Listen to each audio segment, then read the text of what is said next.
seetantal ni ñu koy defee àjjuma bu jot ci seen matinal d'information tey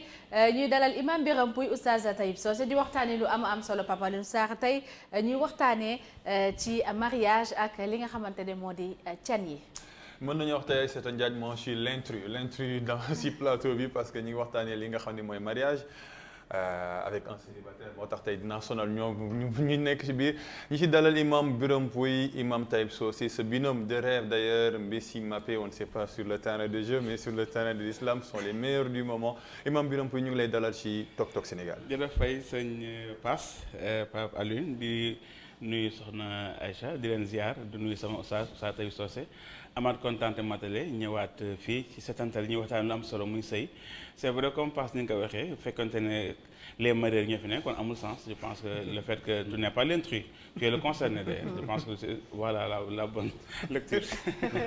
J'ai déjà reçu ma dose ñu ci dalal également Aïssata imam Taib Socé. waaw ñu ngi leen di ziar di am mbégte vraiment di santal yàlla bi ñu may kattan ba ñu teewal fii ci ajuma bi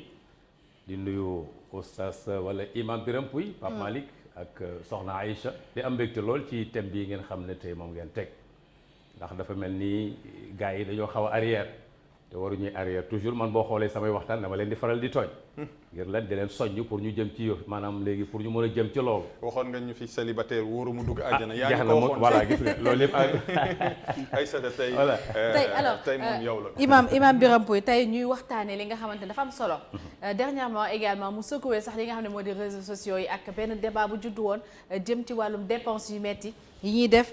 ci mariage yi mais laata ñoo ñëw ci wàllum can imam Birame Pouye dañu bëgg xam naka la ñuy choisir ki nga xamante ne moom la ñu bëgg a passer le restant de notre vie ci diine ji. macha allah muy question bu am solo c'est-à-dire naka la nit ki di tànnee ki nga xamante ni moom la war a seqal li nga xamante ni mooy en tout cas day jógee ci mbëggeel ce qu'on appelle l'amour dem ba benn projet social boo xamante ni un contrat boo xamante ni à vie lay nekk. boo xoolee thème bi ñu jël tey soxna Aïcha mooy li nga xamante ni la dot serait-elle n'est-ce pas benn obstacle moo ko firi ci wolof bi gën a simple mooy ndax can nekkul gàllankoor. ngir sëy jëm ca kanam maanaam ndax. nekkul benn gàllankoor bu tax nit ñi mënuñu dugg ci sëy lu tax sax ñuy sëy d'abord balaa ñuy wax loolu parce que li tax ñuy sëy moom mooy borom bi ci ni mu façonné àdduna boo ko gëmee moom mooy ay nit pour ñu continuer seen nekkin di nekk dafa am yoon bu ñuy jaar sa njëlbeen la ko déparé même laataa ñuy am donc le mariage a été scellé là-bas avant ñuy ñëw mooy diggante Adama ak Hawa tellement c'est sacré ci islam sax am na sëy yoo xam yàlla moo ko takk maanaam moo choisir oustaz mën na ñëw ci tafsir yi n'est-ce pas yoo xamante ni yàlla moo takk sëy ci kaw am na ñoo xamante laataa suñuy juddu yàlla moo wax ni diw dana juddee si diw lay tudd pour montrer que yàlla moo bëggee loolu léegi le choix moom mooy lan xam nga choix bi yéen dafa ni tunxeelu mala di arba'in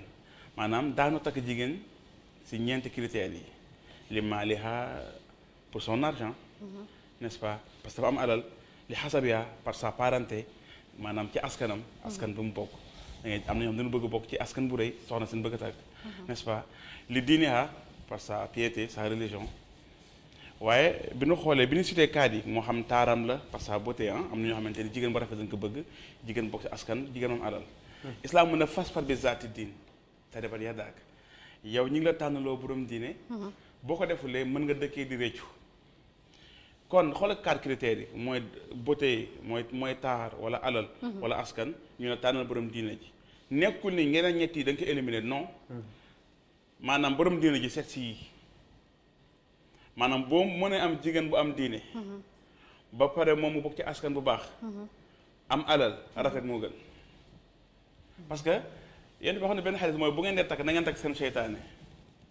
seytaane maanaam na nga takk koo nopp parce que day bañ nga takk benn jigéen nga génn beneen jigéen di la perturbé moo tax am na ñoo xamante ne moom voilà xam fi may waxee nank rek dama def rek mais beneen sens bi aussi il ne faut pas penser que c'est l'homme qui choisit seulement non la femme aussi dafa am droit am isa aataakum man tardawna xuluqahu dina fazawijuhu yéen tamit jigéen ñi ku góor bu ñëwee yéen da ngeen am seen mot à dire ku góor ki bu ñëwee na ngeen xool jikkoom ak diineem alors regarde Aïcha bu fekkente ne ku jigéen ki dañ la wax yow ku góor gi da nga seet diineem ku góor ki buy xool jigéen bi diineem lay xool ku jigéen ki ñu ne ko yow booy xool ku góor ki da nga xool diineem ak jikkoom pourquoi ñu ne pourquoi jigéen bi ñu la wax na xool ki am maanaam jikko bi ak diine bi parce que ku góor jikkoom ak diine mën na wute di nga gis koo xamante ni maanaam imam la am nga imam mu yaakaar na ku baax la mi ngi jiite mi ngi jàngale donc mën naa am na diine mi ngi jàngal nit ñi mais mu nay mu soxla di dóore kon kooku am na diine mais amul jikko bu baax maanaam ça dañuy def la part des choses on peut voir un imam avare ñu ne kon attention kon ku jigéen ki na vérifier ndax waa ji ku baax la ci côté jikko maanaam ndax maanaam li ñuy séenu ci ku góor parce que góor dafa am nu mu war a mel donc loolu mooy deux critères kon nekkul kon benn sens ku góor ki rek mooy xool wala ku jigéen mooy xool kon choix yi noonu la fi ñu tëjee ci question boobu nag mooy choix bi yëpp nag da ngay tànnloo yàlla say critères xam nga mën naa gis ay sa mooy xool ci côté design extérieur rek mu convaincre ma peut-être ton mari c'est le design extérieur ma koy convaincre je dis n'importe quoi mais li ci gannaaw xamu ko léegi day ñaan borom bi ñu ne ah Aïssata mii ma seen de ci design am bi convaincre ma est-ce que design intérieur bi ma xamul nan la mel nga ne yàlla nag ma dimbali ba li may yaakaar mu nekk ci yow yàlla comme yaa xam lépp maa ngi lay dimbali Aïssata mi ma bëgg de bu fekkee ne gën na ci man gën gi nga yombal ko mu nekk sama soxna kon du yow rek sa choix yow kootu mooy doy mais da nga naan na yàlla jàppale sa donc boo xoolee istixaara mooy talabu alxayr min allah al istixaara mooy sàkkloo yàlla mu tànnal la istixaara nag nemul la ni ko gars yi defee gis Oustaz Taïba Socé nekk xam istixaar mu ne indi la laaj la benn sondeel am lu déedéet istixaar mooy yow yaa koy defal sa bopp nga ñaan am na yooyu julli yooyu def am na ay ñaan nga bàyyi yàlla orienté istixaar rek mooy ñaan yàlla orienté la boo defee rek nga foncé nekk ci processus voilà léegi nag bu ñëwee am ay gàllankoor mu xaw dëgër bul forcé waaw imam Taïba Socé imam bi wax na ci critères yi nga xam ni moom la ñuy choisir li nga xam ni mooy soxna critère par excellence yi mooy diine mais suñu xoolee ak lu fi xew la société loolu moo nekk peut-être le dernier point kenn jiitulu ko lu tax loolu waaw léegi di la di nuyu imam ci critères yi mu wax ne nañu ci di tànnee soxna parce que itam yàlla dafa bëgg dund bu dal te dund bu dal mu ngi am ci famille yi ci kër yi lay commencé kër yi ci lay commencé bu ne kër yi mooy borom kër gi ak soxna si njaboot gi bii ñëw dañuy jàng ci seen yaay ak seen papa ci ni ñu nekkee moo tax sëy du diw nii comme amour comme li ñu koy wax fan sa xaw ma sama fans la kooku kenn du ci wut borom kër nit ki mun na la li ñuy wax amour kenn du ci wut soxna alxuraan waxul mahabba mais mawadda la wax bindal naa leen ci seen bopp yéen góor ñi wa min ayatihi an xalaqa lakum min anfusikum azwajan li taskunu ilayha yéen góor ñi parce que xawa yàlla mu ngi ko jëlee ci aadam kon yéen góor ñi jëlee naa leen ci seen bopp ay soxna pour ngeen mun ci dal sakat dal góor jigéen dafa war a dalal góor ci coono ci jaaxle àdduna ci fatigue ci lépp di ko xalal nga di ko dalal loolu la ñuy doyee soxna loolu la Sayyidatuna Xadiija defaloon yonent bi sallallahu alayhi wa sallam bi mu bàyyi ko ci xuntu bi waa Màkk yëpp naan dafa dof mais Sayyidatuna Xadiija nekk jigéen ju mat ñëw dalal yonent bi di def ay expérience ba xam ne yonent bi jënne fàddu ko mais malaayika la gis kàddu gi mu waxoon yonent bi rek ne ko yàlla du la toroxal parce que sa jikko yu baax yi ne ci yow yooyu ci la ñuy tànn soxna comme ci la ñuy tànn borom kër suñu ko deful itam yëf yi dafa yàqu parce que islam yàlla li mu ñu rëddal buñ ci jaaree rek ab jàmm mais buñ ko bàyyee dañuy am coono boo tànnool borom diina comme ni ko imam waxee tànnoo borom jikko problème lay doon yonent bi sax daf ne jigéen boo ko tànnee ngir alalam dina la torture su melut ni Sayyidatuna Xadiija jigéen bu la ëppee alal te amul iman boo sàggantu du respecté wu góor gi am na waxtaanee fii léegi am na jigéen ñoo xam ne nag bu ñu la bëggee lu ñu am yeneen nañ la ko mais bu fekkee ne alal rek nga ko takkee ba mu xam ko mu ba ëpp la alal du la respecté te sëy àdduna warma wante la jigéen respect la diggante góor ak jigéen yonent bi ne bu fekkee jigéen da nga koo takk ngir taaru jigéen yàggul 18 ans 20 ans am benn doom ñaari doom la ca neexoon bi mu nekkee xale loolu day wàññeeku kon continué wul yonent bi wàllu askan alxuraan nee na ki gën ca yàlla mooy ki gën a ragal yàlla kon ñu ne da ngay seet koo xam ne dafa am jikko dafa am diine du màgget diine jikko la jigéen mën na rafet comme jigéen mën na ñaaw mais jikkoom rafet ba nga xam ne maar day taali mais jigéen mën na rafet mais jikkoom ñaaw ba nga xam ne doo mën a nekk ak moom ñaari fan kon li ñu lislaam tànnloo dañ di tànnloo léegi nag loolu bu ñu ko deful problème lay doon moo xam yaa ngi tànn alal wala yaa ngi tànn daraja yaa xam yaa ngi def nangam yooyu continué wul ci sëy parce que sëy jikko la comportement ci kër gi wolof Njaay day wax ne néeg dafa xat néeg dafa xat jikko yu dëppoo jikko yu baax jikko yu juboo jikko yu laabiir góor gi laabiir xam ne jigéen la yërmandi dugg comme li ko yàlla waxee wa jaala baynakum mawaddatan wa rahmatan dama def ci diggante góor ak jigéen cofeel gis nga yàlla waxul mahabba mooy amour cofeel dama la sopp xam nga sopp ak amour lan mooy différence. am na différence parce que amour sentiment moo koy def sentiment waa ji mën nay fecc ni muy feccee neex na la xëy na tagal na mbaxana mi neex na la ci yooyu ngay jëlee ay amour daal amour li ko sabab day dëñ mbaxana imam bi rafet na bu imam dinee mbaxana mi nag foo jëm mais cofeel ci imam la nekk ci jikko la ci moom la nekk buy nelaw bu toogee lu muy def ci boppam rek sopp na la kon loolu moo ëpp solo moo tax islam ne mawaddatan wa rahma cofeel ak yërmande. mais imam góor ak jigéen dañuy bëggante avant ñuy sëy. bëggante bi parce que cofeel bi nga wax. dañuy mooy bëggante xam nga dama ko bëgg. cofeel moo ëpp cofeel moo tax sax takkal koo bëgg. cofeel moo ëpp doole mbëggeel. cofeel baatu wolof xam nga arab day am ñaari baat benn chance la mais bii mooy ëpp doole bi ci des cofeel ci wolof dama la sopp moo ëpp doole dama la bëgg. waaw sopp mawadda bi alxuraan xam nga dafa am mawadda am mahabba. mawadda mooy cofeel mais mahabba mooy amour mooy mbëggeel. yàlla dafa bàyyi mbëggeel googu moom laa la wax ne la ay sentiment moo koy indi mais mawadda moom dafa dëgër du dañ su ko defee ki nga xam ne moom ngay nekkal da nga ko war a sopp yàlla mu ne bu cofeel duggee yërmande mooy dugg jigéen bu la bëggee daf lay yërëm wax nañ la ko du la teg fitna comme góor itam bu la bëggee vraiment daf lay yërëm yow jigéen ji du la teg fitna kon cofeel googu moo war a jiitu su boobaa xoolal sëy bi li ci des yëpp dafay dal di yomb li ci des yëpp dafay dal di yomb soxna si da nga koy yërëm moom soxna si encore daf lay yërëm nga xam ne vraiment nit ki li mu bëgg du ko bëgg a ñàkk cofeel bu duggee ak nu mu mënta demee doo ko bëgg a ñàkk bu ngeen di xuloo même yow soo meree sax mer bi du yàgg parce que ki nga mere da nga koo bëgg soxna si encore bu la meree mer mi du yàgg parce que lim mere da koo bëgg mais gis nga soo bu fekkee mbëggeel amul wala yeneen sentiment alal la tax ak dara jaag yooyu moom du tricher arab day wax ne xalbul fatat mooy xolu xale bu jigéen du ñu ko jënd ci alal dëgg la nee na xolu xale bu jigéen ci cofeel ci mbëggeel lañ koy jëndee loo bari alal te soxna si bëggu la sa alal jooju du ko saf du nekk ak yow ni mu war a nekk ak yow parce que alal jee tax mais mbëggeel dugut mais gis nga tey bu cofeel amoon même soo amul dara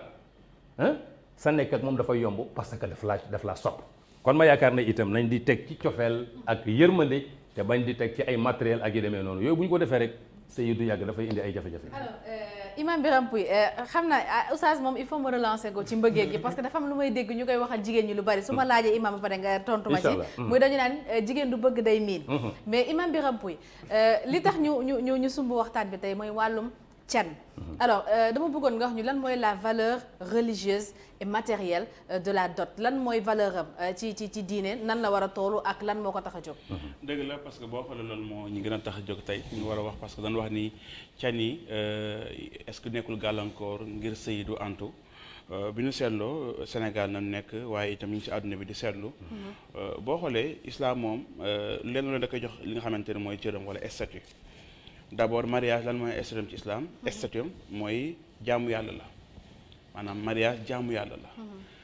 dara bu xasee ba nekk jaamu yàlla day ànd ak ay nusuusam ay texam yoo xamante ni ñoo koy régir ñu ne lii mooy daganal sëy lii mooy léegi boo xoolee dafa am lu ñuy wax alal biy daganal sëy da ngay dégg ñun ñuy wax may gu njëkk da ngay dégg ñu naan waru gar da ngay dégg ñu naan baat yooyu yëpp ça dépend ci ay aada may gu njëkk mën nga ni première cadeau la loolu aada la waru gar baat bi tamit noonu la can souvent moo gën a jege baat bi nga xam ne mooy jege li nga xam ne mooy almahar mooy alal bi daganal diggante léegi ñu ne valeur am nan la war nekk bien sûr nan yëg ba ci kaw diggante maam Adama alayhi salaam diggante fi nga xamante ni mooy yoon saa salaam ñëw ba sunu mag ñu baax ñi ba ñëw Sénégal donc nekkul loo xamante ni ñàkkul am ay expérience parce que kenn ku nekk presque aussi mais sax ci benn mariage bu ñu validé donc kon am ngay exemple léegi dama lay jox fourchette bi pour nga am valeur bi dama lay jox benn fourchette benn jour am na benn soxna bu ñëw ci yoon saa salaam boo xoolee ci islam maanaam yonent saa sallam dafa amoon ay particularité ay spécificité bokkoon na ci jigéen mën na gis yonent saa sallam may ko boppam yonent bi amoon na loolu mais leen jàng ci xisa mosu si nangu dara benn jigéen mosoon na ñëw tax yonent saa sallam mun na ko may naa la sama bopp yonent saa sallam yàlla may na ko maanaam particularité mais bi mu xoolee ndaw si comprendre na déggee na ci yonent bi ni mu jëflanteeg moom ak yarom nga kan maanaam yonent saa sallam nanguwul ak kii woom mais li ñu xool ci situation ndaw soo sëy la bëggoon yonent saa sallam am kenn ci saxaaba yi moom mu ne bëgg na soxna si mais sax mu ne foo ko jox ko dara mais waa ji c'est très pauvre yow nag dama sa kër même boo fekkee benn bague en fer xam nga en or et en fer nga jox ko pour ma symboliser lii dagal na sëy bi waa ji man loolu amul sama kër waa ji benn genre dara la sàngoo woon ñu ne ko sax même bu ko joxee ndaw si sax moom du am lu mu sol pour war ne waa ji il est tellement pauvre yow sax ni kon dama toog foo nga jox dara ndaw si mais yonent bi mu ko xoolee gis waa ji ni mu sonnee ni mu pauvre nii islam pour jàngal la que du valeur u candi mooy tax nit ñi sëy parce que sinon kon le pauvre du am musu am borom soxna et vice versa yéen saa sallam mu woo waa ji mu ne ko lan nga mokk ci alxuraan mu ne ko mokkal naa lii bi ñu ko seetlu dépassé wul 20 aaya mu ne ko jàngal ka ndaw si loolu nekk li nga xamante ne mooy candi kon gis ngeen une personne bu motivée extrêmement pauvre ñu wutal ko un plan B pour mu am soxna mais dans le Coran dañuy jàng xintaaran atetum xintaaran mooy 1000 pièces d'or xintaar borom xam-xam yi boo xale digg Abu Hanifa ak al-Jumhur dañ ko natt ci 142 kilos Abu Hanifa moom moo dem ba 149 mais al-Jumhur mooy 142 kilos d'or 142 kilos or kilo or jamono ji presque c'est 59 000 euros c'est 33 millions fois 142 c'est presque 4 milliards ci islam ñu ne même boo joxee jigéen bi 4 milliards joxoo ko canam jox naa la benn fourchette maanaam kii dafa jàngale alxuraan ndaw si dagan ko kii joxe 4 milliards ñu ne ko ba léegi joxe wala lu doy kon kenn du valoriser jigéen ci alal bi nga koy jox ci li nga am ak li nga koy yéene kon jigéen kenn du ko jënd jigéen du matériel bu ñu jënd maanaam cër la boo xamante ni yàlla moo ne ku góor ki jox naa jigéen cër bu extraordinaire de waaye foog nga defal dara fais ce geste symbolique le milliardaire son geste symbolique sera un geste d'un milliardaire mais le pauvre son geste sera le geste d'un pauvre mais symbolique quand même kon jàngal naa la kon wala ba islam jàngal na la kon ni la kon amul fourchette benn deuxièmement kenn mënu ko valoriser ñaar troisièmement du nekk rek alal wax naa la milliard wax la ay ñaan kon lan la kon sëy waxtaan ba juboo la mooy consensus mooy waxtaan ba juboo moo tax islam interdit mariage forcé amul islam la ikra fi diin islam amul forcé lépp consensus la waxtaan ba juboo la mais nga jàng ci benn yow sax nee na bokk na ci sëy yi gën a barkeel mooy sëy yi gën a néew can nag wax naa la 4 milliards wax naa la ay ñaan mu ne sëy bi nga xam ne dañ koy yombal maanaam ku jigéen ki dafa ñëw pour sëy mu comprendre oustaz wax ma wadd ak raxma boobu est-ce que am nga Aïcha boo xoolee jamono ñu muy changé bu njëkk ba dañ doon wax comme que mayee nañ de kon nañ bëggante bu njëkk ba loolu doon wax comme que mayee nañu suñu biir kon nañ bëggante parce que bu njëkk ba dañuy mayee paas ak diw duñ sax xam parce que ay xale la woon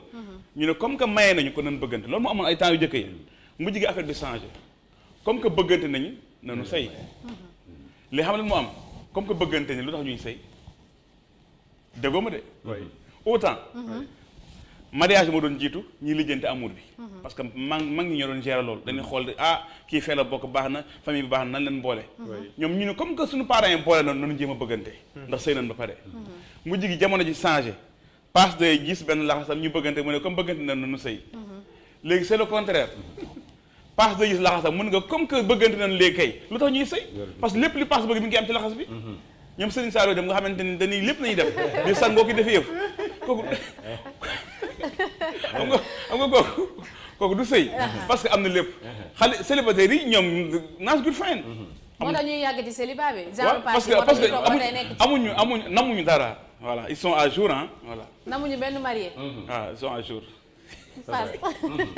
imam waaw léegi li imam wax rek ci wàllu muxarab bi te mooy wàllu can bi ni mu ko waxee noonu la xeebul yeesul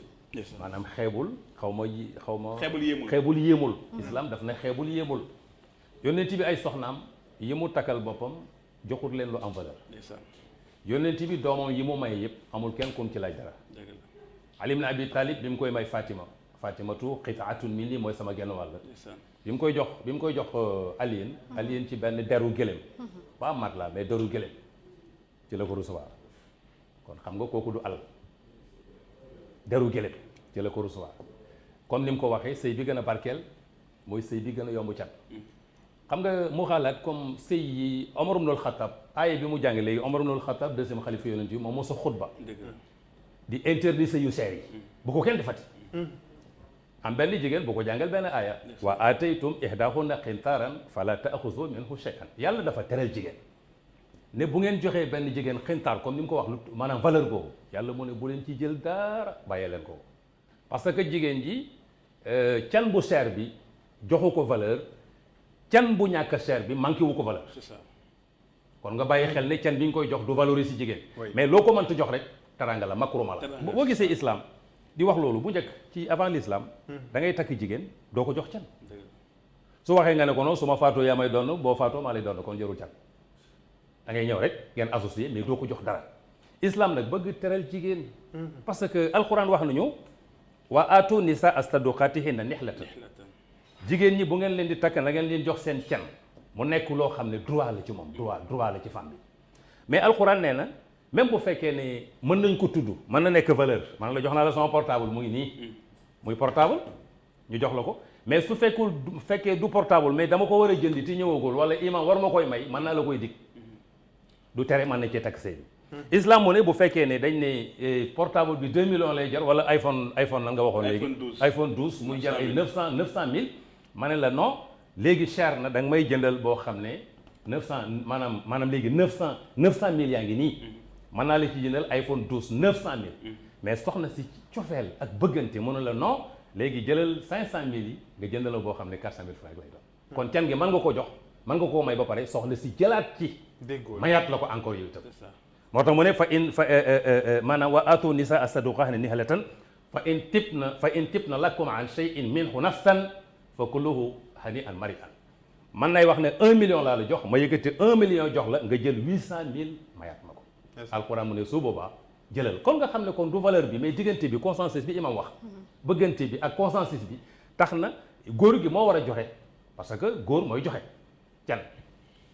ay may gu njëkk ak ni ñu koy waxee walu garab yooyu mu aada la aada la mais daa dominer religion waaw bi. aada la non aada la mais warul tere nag warul tax parce que ñuy waxtaan ak benn xale bu góor léegi nan la ñu wax aw ma xaalis du ma takk soxna ba ma naan ko yëfi du problème mu xaalis man nga toog amuloo xaalis nga takk soxna jigéen day ubbi góor Seydou Seydi sa wërsëg ñëw bari na ku tëju naan aw ma xaalis li mu amul soxna la keroog boo amul soxna rek yàlla dimbale la sa wërsëg yëpp sotteeku kon ma yaakaar ne ñàkk naa du la tere takk soxna mais société bi encore nañu bàyyi maanaam yëfi seeral ko bu ñu ko seeralee góor ñi dañuy toog jigéen ñi toog te ñàkk sëy mën na indi catastrophe ci biir société man daal gëm naa ne plateau bi bu ñu ci jógee tey célibataire yi nar a dugg àjjana yëpp ñi toog ak ñi seetaan dinañ takki soxna parce que yéen wax ngeen leen di yëf yi metti woon alors Imam Birame Pouye dama bëggoon xam ndax par exemple benn Seydou Seydi bu bëggee takk soxna amul lu mu joxe can est-ce que mën na ñëw ñu may ko soxna donte can yi dafa obligatoire mu leb ko mu def ko bor si mën na nekk moom la doon wax léegi on peut anticiper mën nga anticiper mën nga ni dinaa ko fay nga wax kañ la mën na nekk mais foog mu leer moo tax ma ne consensus la maanaam foog nga ni passe mi ngi ñëw passe peut-être moom bëgg na parce que li tax problème boobu am sa question bi mu am solo lu tax mu pertinente question bi moom mooy les jigéen ñi dañuy évaluer seen bopp par rapport à seen sœur wala seen morom da ngay gis Aïssata ñi mayee ko par exemple si 3 millions da ngay siiwal wax ko def ko Snapchat am def ko ci Instagram def ko TikTok am waaw man nag ci xale 3 briques du ay faux voilà léegi xujjakule bali ak nogay jaaxum ñoom jommi nañ ñoom c'est vrai ñoom seen waajo bu ñëwee naan noo am naa 300 000 day ruux siiru naan la 300 000 lan donc kon affaire enchère la léegi nag boobaa nag ñoom nañu comprendre islam sax léegi bu leen neexee léegi Seydou Seydi comme moom daa bëgg a joxe 3 millions te 200 000 la yor moom na joxe 200 millions 2 millions 800 yi moom mu kii ko fekkente ne foofu nañu toll nag waaw fekkee foofu nañu toll mais c'est dommage bu ñu tollee foofu loolu métti na de. waaw c'est dommage bu ñu tollee dafa foofu métti. c'est dommage bu ñu tollee foofu parce que li mu doon wax ne yoon saa sallam boo waxee yoon saa sallam soxnaam yëpp bi ñu dajalee lépp yoon saa sallam parce que amoon na particularité am lu ëpp 4 soxna loolu foog ñu xam ka yoon saa sallam soxnaam yëpp bi ñu ko dajalee dépassé wul $1500 maanaam 800000. boo jëlee yenn saa sam soxnaam yëpp waaw am na plus de 4 femmes nga jël yëpp dépassé 800000. ci jamono yooyu. li mu waxoon ñoom Fatima ñoom ñëpp donc lu ndaw la leen joxewul ay sërëwul na mooy loo xamante ni maanaam du xam nga barke rek moo am solo. waaw xam nga su ne sëy bi gën a barke bi ëpp barke mooy bi gën a yomb cat sëñ bi sëy barke lañ ci soxla xam nga mun naa la may 1 milliard ci départ mais sëñ bi après ay jafe-jafe ak njaboot gi ci tege amul chance parce que nag avenir u sëy moo gën tey ñu consommer ko tey lekk mu neex tey ci mariage bi tey mais après bu ñu jógee tey dañuy am jafe-jafe suñuy doom dañuy am jafe-jafe loolu amul chance moo tax yónnent bi ne sëy bi ëpp barke te barke mooy li ëpp li gën a yaatu gën a naat mooy bi ci gën a yomb bénédiction kon can gu yomb nañu ko di def c'est important bu ñu ko defoon faciliter góor ñi ñëpp ñu am soxna mais bu seeree léegi rek mais est-ce que jafe-jafe yi imam bu publicité bi bu imam puy waxoon jox nañ ko 3 millions mu wër xam nga sëy dañ koy yëgle mais waxuñ may gi voilà may gi kenn du ko yëgle détail boobu c'est yónnent bi def ne mariage nañ ko yëgle def leen ko ci jàkka yi tëgg leen ci ay ndënd xam naa mooy wàllu réception islam la oui maanaam yëgle leen ko xam nga yëgle bi mooy lan day tax tey boo jógoon ànd ak Aïcha xel du ñaaw dëgg la ndax yëgle nañ ni diw ak diw may nañ leen ci jàkka ji sëy na tey bu ngeen àndee dinañ xam ne sëy bii lañ doon takk tëgg nañ ci ndënd lu xew ca koñ be ñu ne diw lañ doon may diw kon adduna bi yëpp yëg nañ ko en même temps encouragé ñeneen ñi pour ñu dem sëy mais li ma la may kooku jarul yëgle parce que uyu ma su ma la mayee 3 millions ñu yëgle ko pourtant man naa lay may 100 000 francs te terewul 3 millions yi ma la jox sëy bi valable su ma la joxee 100 000 day valable kon pourquoi ngay yëgle 3 millions te doo yëgle 100 000 amul chance l'essentiel sëy bi takk nañ ko rek la ca des sutura la te mag ñi dañuy wax ne may gu dëkk moo gën may gu njëkk déggul ma wax la may gu dëkk moo gën may gu njëkk dëgg may gu dëkk moo gën may gu njëkk may gu njëkk mën nay doon 10 millions mais du dëkk léegi nag ma may la 100 000 francs te chaque jour ma lay jox 200 000 ak yërmandeeg sëñ bi loolu moo koy importance kon yëgle bi amul njëriñ. c'est bon Aïssata li ma ci tënk rek xam naa temps bi jeex na moom mooy na xam ne sëy principe mooy jaamu yàlla la maanaam góor kee ko jigéen gi parce que yenn saa yi itam jigéen ñi parfois góor ñi ñooy indi problème yi aussi parce que ñoom it dañuy bëgg rehausser seen bopp da ngay gis góor boo xam ne bu joxee 3 millions bëgg na itam dégg ko moom it ci réseaux sociaux yi ñu war nañ joxe 3 millions ça pose problème en fait ngir yàlla moo tax léegi nag il faut que aussi ñu bàyyi xel te sëy yooyu itam Aïssata souvent du gudd fan parce que day bëri coow c'est vrai itam sëy discrétion la lenn rek nga ciy siiwal moom mooy officiellement vous êtes ensemble mais les détails kenn soxla ko xam parce que seen contrat boo xamante ni contrat intime la parce que sëy tout est intime mooy sëy bi loolu ñuy def sax nga xamante ne mooy laabaan tëdd na ñi génne yooyu yëpp c'est xaram ci islam maanaam sa jigéen bi na mu tëddee kenn waru koo xam ndax jigéen ñàkk na ndawam ci accident te teewul ku baax la c'est vrai donc du deret boobu mooy symboliser te am na bët yoo xam bu ci tegoo ndaw sa mën na fa jaar du am doom donc moo tax il faut gars yi def attention ci suñu yenn aada yi jigéen dañ koy suturaal góor itam day suturaal boppam soxna Aïcha en tout cas Papa Sarr pare nga elle est en train de suivre. dégg nga kon leer na. future madame Sarr yow laay waxal c'est bon ah amuñ xaalis mais am nañ yërmande gu bare parce que Louga la dëkk góoru ñaambur yi dañoo bari yërmande. Imam Birame Pouye Oustaz Saïd Socé amati na solo ñu leen di jaajëfal bu baax a baax. merci beaucoup merci. di jaajëfal également ñëpp ñu doon seetaan 6h30 ak léegi di jaajëfal bu baax a baax toute l'équipe technique qui est avec nous tout au long de cette semaine di jaajëfal tous qui sont passés depuis lundi ba léegi rendez-vous lundi Juma Moubarak excellent week-end et à très vite.